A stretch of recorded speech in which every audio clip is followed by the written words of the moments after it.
Өнөөдрийн бичлэг дээр нэгээр ахиулахын хүч номын гол санааг товчлон ярих болно. Нэгээр ахиулахын хүч ном болохоор дотроо 19 бүлэгтэй өөрийнхөө амьдралын 19 өөр талбар буюу амьдралынхаа маш олон талбаруудыг тасралтгүйгээр тэнцвэртэйгээр нэгээр ахиулж явахын ач холбогдлыг мөн нэгээр ахиулахын тулд яах ёстой вэ гэсэн аргыг нь заадаг ном байгаа.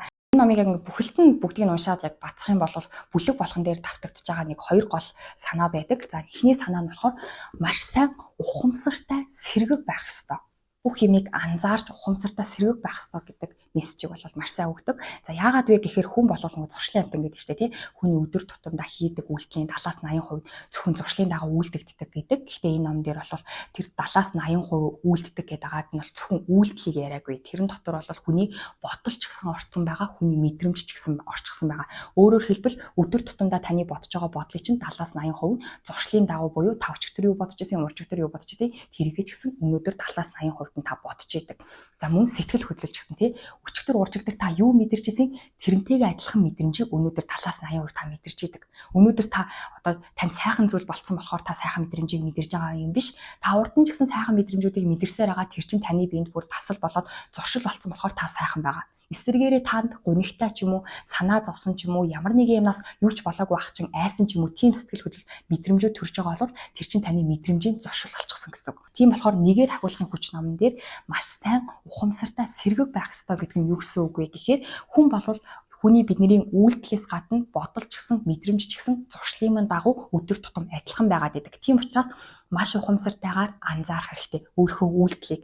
Энэ үйлдэлийг би хийх ёстой болохоор хийгээд ийн үү? Хийхийг хүссэндээ хийгээд ийн үү? Аль эсвэл би зүгээр л зуршлынхаа дагуу үйлдээд ийн үү? Бидний мэдрэмж ч гэсэн тий энэ миний мэдэрч байгаа мэдрэмж ямар нэгэн шалтгаантай учраас гуниглах зүйл басан учраас би гуниглаад ийн үү? Уурлах зүйл басан учраас би уурлаад ийн үү?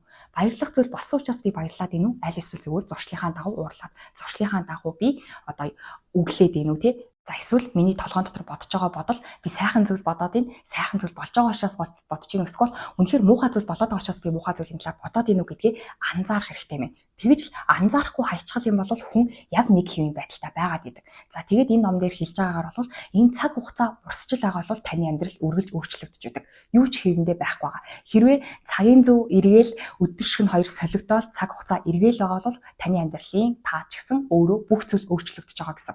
Тэгтэл та өдөр тутамдаа өөрийнхөө амьдралыг нэгээр ахиулахгүй нэг хэвэндээ байгаад ийна гэдэг чинь нэг хэвэндээ байж байгаа юм шиг бодогдож байж байгаагүй ч гэсэн таны амьдрал буруудаж байгаа гэсэн. Тийм учраас номын зохиолч маань нэгээр ахиулах хэрэгтэй. Гэхдээ нэгээр ахиулахын тулд яаж ахиулах вэ гэхээр хамгийн түрүүнд эхлээд өөрийгөө анзаарах хэрэгтэй.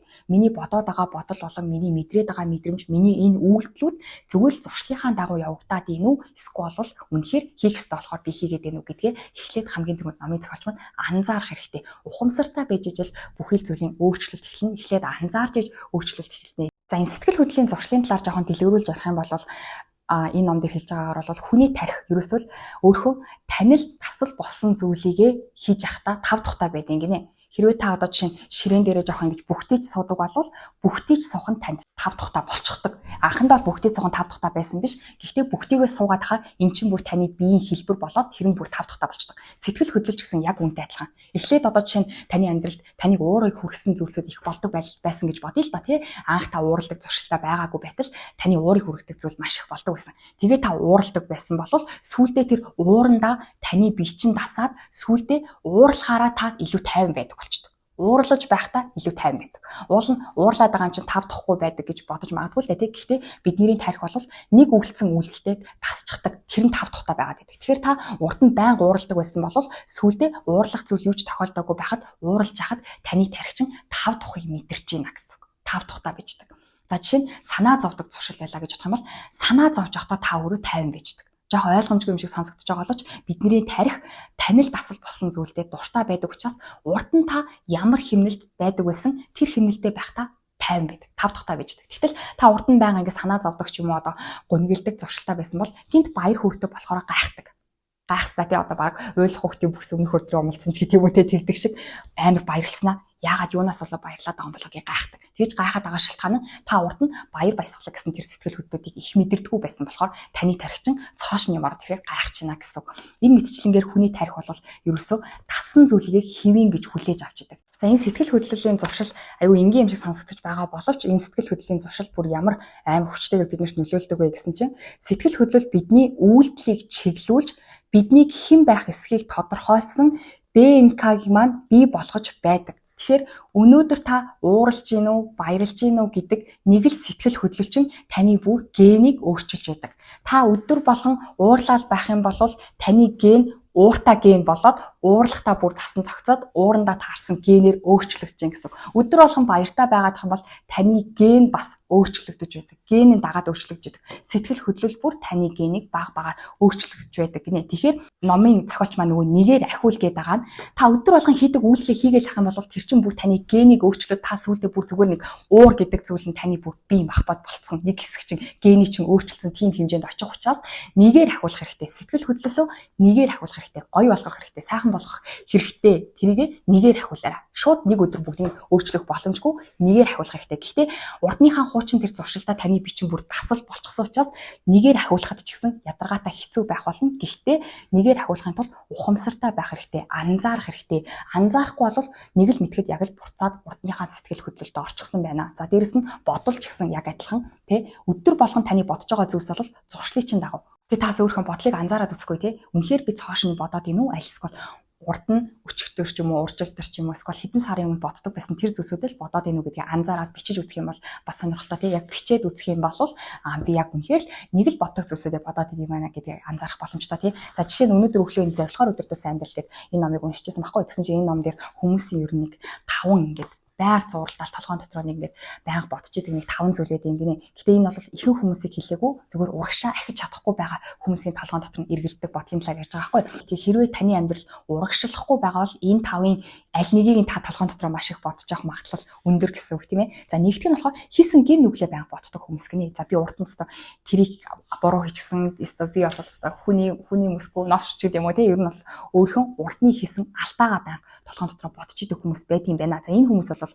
одоо өөрийнхөө ирээдүйг хязгаарлаж байдаг учраас амьдрал нь бол доороо эргэлдэж идэг юм байна. Яг гэвэл толгойн дотроо юу бодож чинь тэр чинь таны үйлдэлийг удирдна. Үйлдэл чинь таны амьдралын үр дүн гаргаж ирж байгаа шүү дээ. Тэгвэл толгойн дотроо боддог юм давтамжтайгаар өөрийнхөө дандаа хийсэн буруу зүйлсүүдээ боддог юм гимших бодлыг боддог хүмүүс байд юм байна. За хоёр дахь төрлийн хүмүүс нь болохоор толгойн дотроо өс хонцонгийн талаар боддог гинэ. За энэ хүмүүс бол өөрийг нь бус хүмүүс гомдоосон тэр гомдлын талаар тэрнийг үзий ядчих юм уу те тэрнээс олж би ингэж амьдарч гэх мэтчлэнгээр ийм зүйлсүүдийг боддог хүмүүс байд юм байна. За гурав дахь нь болохоор айдсын талаар боддог буюу дандаа санаа зовж идэг. Санаа зовхол буюу ирээдүйн талаар ч юм уу те тэгчүүл яана гэчүүл яана гэсэн айдсын талаар боддог хүмүүс бас байд юм байна. За дөрөв дэх нь бол олон эд юмд одоо хөтлөгддөг хүмүүс буюу тэрийг авах юмсан, энийг авах юмсан гэсэн дандаа авах талаараа боддог хүмүүс.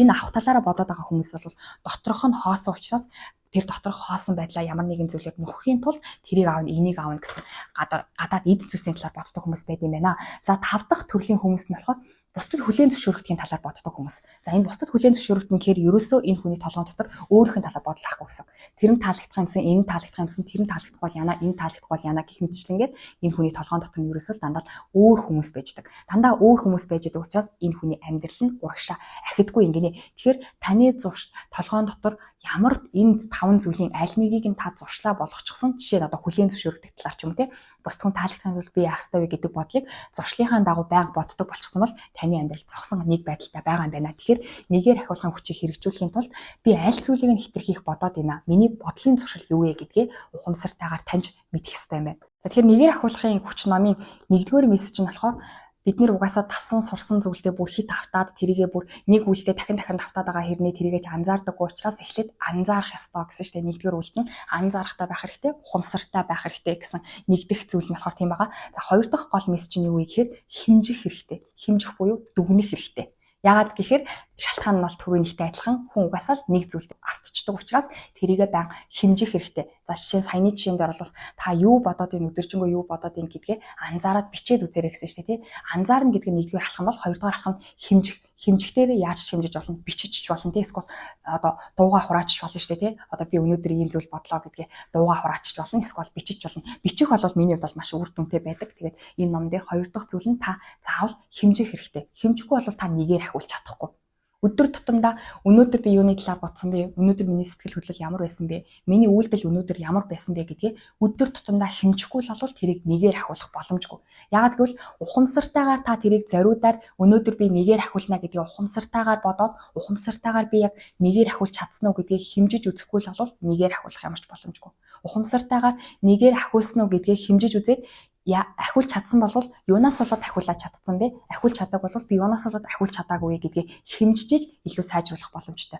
Үнэхээр та хэмжээд үзсэн чинь өнөөдөр сэтгэл хөдлөл би өчигдрийнхоос илүү сайхан байлаа. Тэгвэл илүү сайхан байсан бол юунаас болоод илүү сайхан байсан бэ? Жишээ нь хин нэг хүнтэй уулзсан болохоор сайхан байсан гэж болно шүү дээ, тий. Тэгхийн бол тэр хүнтэйгээ уулзах тоогоо ихсгэх хэрэгтэй. Уулзах тоогоо яагаад ихсгэж байгаа вэ гэхээр тэгснээрээ та тэр хүнтэй уулзахаараа илүү сайхан байдаг бол тэр хүнтэй олон дахин уулзснараа сайхан гэсэн мэдрэмжийг олон дахин авна. Олон дахин сайхан гэсэн мэдрэмжийг аваад ахаар та сүулдэ тэр хүнтэй уулзахгүй байсан ч гэсэн тэр зүйл чинь таны биеинд дасал болоод та өөрөө сүулдэ сайхан мэдрэмжийг тэр хүнтэй уулзахгүйсэн ч гэсэн авдаг болчихно гэсэн үг. Тэгэхээр хамгийн түрүүнд эхлээд юу таныг сайхан болгоод ийна гэдгийг мэдэх хэрэгтэй учраас хэмжих хэрэгтэй. Тэгэхээр сайхан байх таны зорилго нь сайхан байх уяагаад тэгээд би өнөөдөр гоё мэдрэмжтэй байлаа гэд гоё мэдрэмжтэй байсан юм чинь зорилго маань биелсэн ингээ хайж болохгүй. Юунаас болоод гоё байсан бэ гэдгийг олж мэдэхийн тулд хэмжих хэрэгтэй хань тий. За эсвэргээрээ ч гэсэн яг адилхан. Өнөөдөр би сайхан баяр хүртэ байна, талархалтай байна гэж бодсон ч гэсэн та гүнэлчлээ гэж бодъё. Тэгвэл хэмжих хэрэгтэй. Юунаас болоод гүнэлчихсэн бэ? Шалтгааны энгийн зүйлээс асан гэж магадгүй шүү дээ тий. Жишээ нь одоо та өглөө одоо сэрүүлгээ унтраагаад унтаад гисэн байлаа гэж бодъё л да тий. Тэгэх юм бол сэрснээ та одоо өөрийгөө би өстой сэрийг босъё гэсэн цагтаа босч чадсангүйгээд өөрийгөө шийтгэхэд бүтэн өдөржингөө онцгүй байдалтай байсан гэж магадгүй шүү дээ тий. Тэгэхээр тэгэх юм бол таны дараагийн авах алхамчин цагтаа босно. Гэтэ цагтаа босч чадахгүй байсан ч гэсэн маргааш цагтаа босохын тулд илүү их тунтан ч юм уу эсвэл би буруу зүйл хийсэн ч гэсэн өөрийгөө бүтэн өдрийн турш ингэж шийтгэх юм байна гэдгийг анзаарч мэдэж болно шүү дээ тий. За дээрэс нь бодол байж болно тий. Толгойн дотроо юу бодно, толгойн дотроо юу тарина тэр нь таны амьдрал дээр бий болно гэдэг ааштай тий. Тэгэхээр хэмжих гэдэг тий бодлоо ч гэсэн хэмжээнд хэмжиж үзэн гэсэн. Өнөөдөр юуны талаар бодсон бэ? Өөрийгөө нөгөөнийг гимшээд өөрийнхөө хийсэн буруу алдааны талаар бодоод юм эсвэл таны муу юм хийсэн хүнийг үзий хатах талаараа бодоод юм уу? Юуны талаар та бодож байгаа гэдгийг бас хэмжиж үзэх хэрэгтэй. Гэхдээ өчигдөр уржигдөр та юу бодоод өнөөдөр юу бодсон бэ гэдгээ мэдхийн тулд заавал бичих хэрэгтэй. Бичвэл зүгээр. Биччихвэл айгуу гоё анзаарагдах боломжтой байхгүй юу? Яагаад тэгэхээр та цаасан дээр бичих юм бол 7 хоногийн өмнө юу батсан, өнөөдөр юу батсан бэ гэдгээ зэрэгцүүлээд харах боломжтой шүү дээ, тий. Гэхдээ бүр боломжгүй бол бичлэг хийдэг хүмүүс байдаг. Гэхдээ 7 хоногийн өмнөх бичлэг болон өнөөдрийн бичлэгийг нэг утсан дээрээ та зэрэгцүүлж харах боломжгүй учраас биччихвэл илүү давуу талтай байдаг. Яагаад заавал бичвэ гэж байгаа вэ гэхээр та жишээ нь 3 хоногийн өмнө орой хоолндоо юу хийсэн бэ? Би бол санахгүй байна. Яг бол чухал биш учраас тийм чухал ч бас санахгүй байгаа. Энэ мэтчлэнгээр бид нэр өдөр тутамдаа юу боддог, юу иддэг, юу одоо уудаг, юу ямар мэдрэмж илэрдэг вэ гэдгийг мартчихдаг учраас бичснээрээ та энэ бодлыг би байнга бодно юм биш үү гэдгийг анзаарах боломжтой. Тийм учраас нэгээр ахиулахын хүч номдэр эхлээд анзаар дараа нь хэмж тэгжиж бодит байдлаа та өөрөө ухамсарлж ижил тэрийгэ нэгээр ахиулах боломжтой. Тэгээд нэгээр ахиул гэдэг нь хүн болвол ерөөсөө ингэж өөрчлөгдөхийг хүсдэггүй.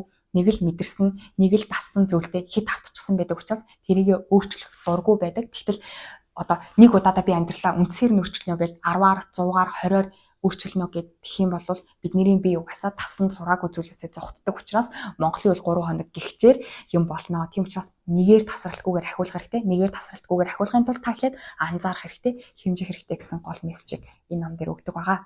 За бичлэгийн ихэнд хэлжсэн ном маань 19 бүлэгтэй үрхэн амьдралын 19 өөр талбар дээр нэгээр ахиулахын зарчмыг яаж хэрэгжүүлэх вэ гэдгийг тус бүр дээр нь заачсан байдаг. За гэхдээ тус бүр дээр нь энэ зарчмуудыг хэрэгжүүлэхийн тулд ойлгох ёстой хоёр зүйл бол саяны хэлсэн хоёр зүйл байлаа. Тэгээд та өөрийнхөө амьдралын талбар бүр дээрээ тэгвэл энэ зарчмыг би хэрхэн хэрэгжүүлэх вэ гэдгийг одоо мэдхийг хүсэх юм бол энэ номыг бас авч уншиж олно. Хэрвээ энэ номыг уншихгүй бол саяны хоёр зарчмыг баримтлаад өөрийнхөө амьдралын талбар болгон дээр өнөөдрийн одоо бичлэг дээр бол ихэвчлэн мэдрэмж болон бодлын талаар ярьлаа шүү дээ. Гэхдээ мэдрэмж болон бодол биш өөрийнхөө амьдралын бүхий л талбар дээр саяны хоёр зарчмыг баримтлаад та нэгээр ахиулах зарчмыг бас хэрэгжүүлэх боломжтой учраас яг гол хоёр зүйлийг нь ярьлаа. Тэгээд дараагийн бичлэгээр уулзъя баяр та.